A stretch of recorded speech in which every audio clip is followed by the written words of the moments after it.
Released on November 22nd, 2005, the Xbox 360 has had 1,197 games released in North America so far, and there's still a few trickling out. But with that said, there are so many games in this awesome, wide, vast library that it can be daunting at times to kind of pick some out, maybe some games you overlook, some things you never played, some things you never heard of. So today I want to take a look at my picks for top 10 hidden gems on the Xbox 360. Starting out my list is an early release in the Xbox 360's life, and that is Shrek the Third, which came out all the way back in 2007. Obviously, this is based on the very popular Shrek movie series, and it's kind of been overlooked as a kiddie game. You know, people see the Shrek title, they don't really think about it. Oh, that must be for kids, for little kids. It's not gonna be a good game. But this is actually a pretty decent little action adventure game here. It's got beat 'em up style brawling elements. It's got good platforming. It's got solid controls. I will say that it does take me out of the game. They did not get the original voice acting crew, Michael Myers and Eddie Murphy. If they would have done that, this game would have been superb. But I can understand why they couldn't afford to do that. It's kind of more of a lower budget title. This game came out on all the systems, PS3, Xbox 360, even came out on like PS2 and Wii and DS.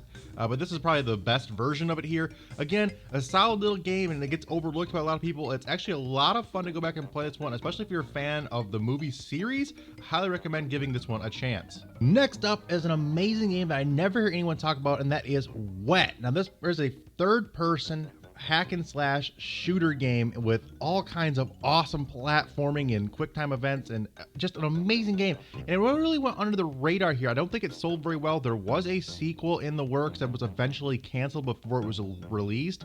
So apparently it didn't sell very well, which is a shame because this game is really, really cool. It kind of reminds me of like a Bayonetta or a Bullet Witch kind of thing here, mixed in with some like weird platforming, and it's just got a really cool vibe to it. The combat system is very fluid, very fast-paced, a lot of fun with this one.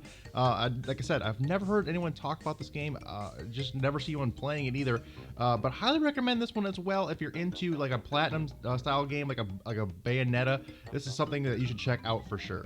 A genre that never got a whole lot of love from people on the Xbox 360 is bullet hell shmups or shooters, and one of the best on the system, it has to be Deathsmiles. And this is a game by Crave. They're known for their bullet hell style shooters from arcades in Japan. This one actually made its way from the arcade to the Xbox 360 back in the day, and it's absolutely amazing.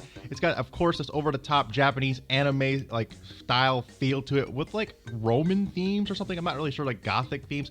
It's really cool. I enjoy it. The gameplay is seamless like you would expect from a Crave shooter. Just great controls, awesome gimmicks in this game. Power-ups are amazing, and like I said, it's a real challenge. This is actually one of the harder shmups I've ever played, but the challenge isn't frustrating. It's a fun thing. It makes you want to go back and beat it. It's never the game's fault. It's always your fault, and which is something I really enjoy about this game.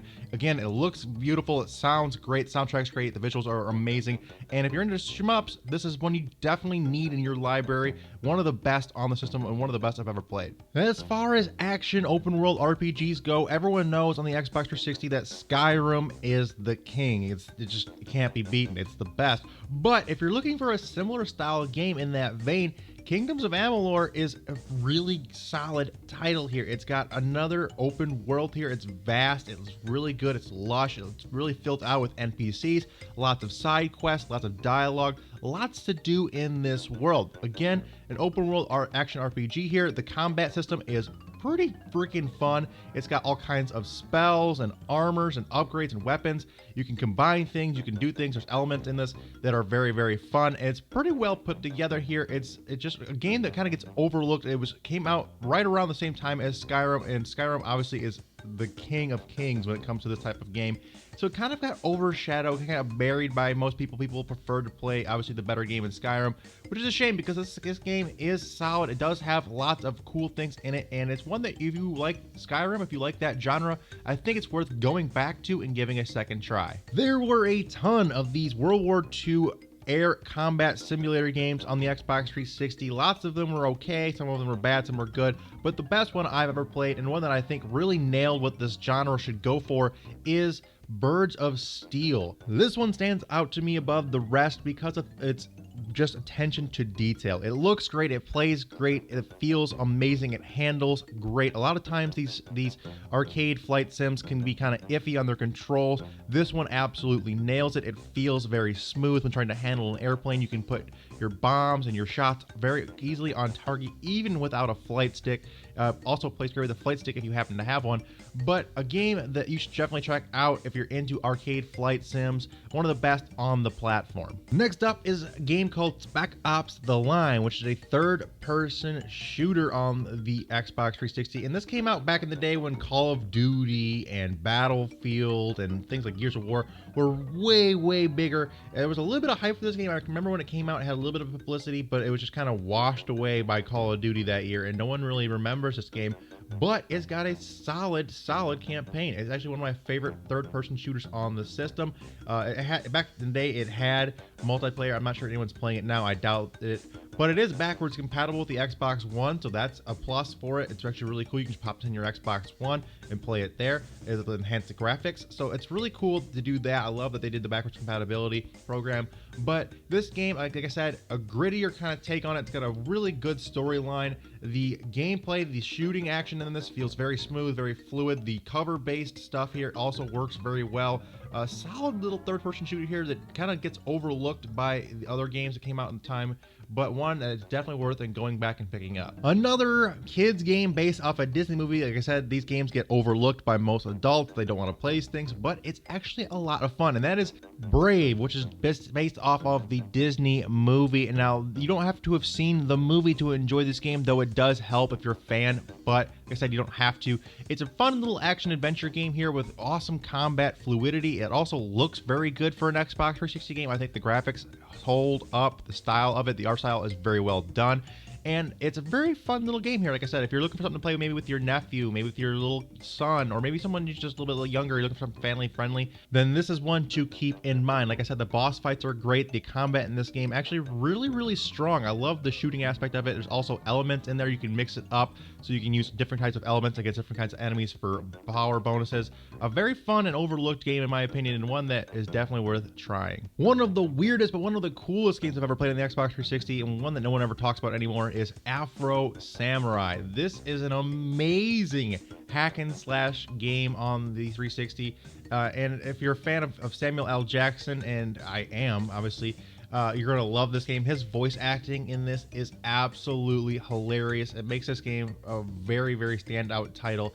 The combat in this game also really solid. I really like the hack and slash gameplay here. It's very fluid, very fast paced. There's also the slow down here. You can slow things down and do it in slow motion. I love that. Graphically, it holds up okay. It's not the best, but it is kind of an older 360 title. But again, one that is definitely worth going back to and trying out, especially if you've never got a chance to play this game or just never heard of it or never got to it for whatever reason. Now is the time to go back and try this one.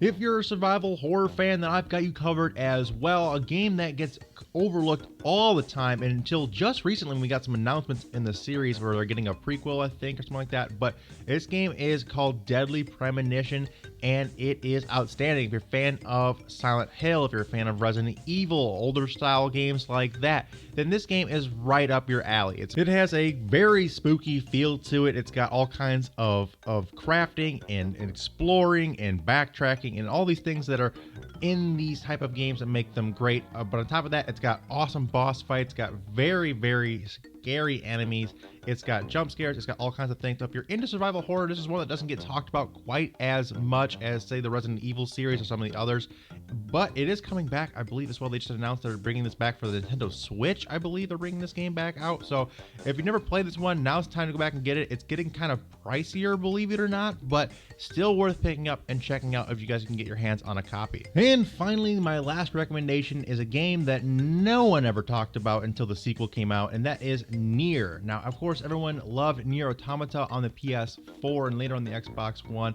but no one ever knew about this game. Everyone played that game like it came out of nowhere. And not even that many people knew that there was an original game in that series, and that it came out on the Xbox 360. Not people just overlooked this one back in the day, but didn't really pay attention to the series until Nier Automata got all that hype and attention because it's an excellent game.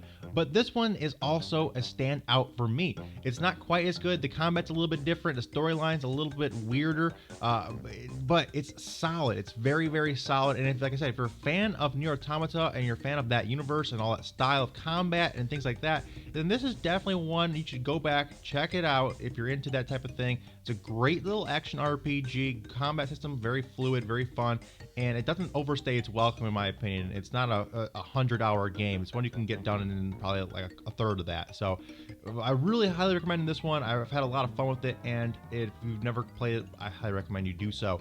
But anyway, guys, that's my picks for my top 10 hidden gems on the Xbox 360. Like I said, this library is absolutely huge. So there are hundreds and hundreds of games that I've never even heard of, that I've never played.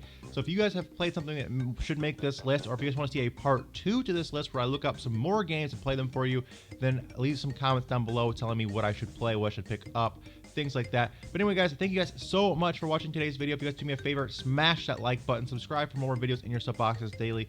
But until next time, guys, remember that it is always KMac time somewhere. Until then, take it easy and peace out.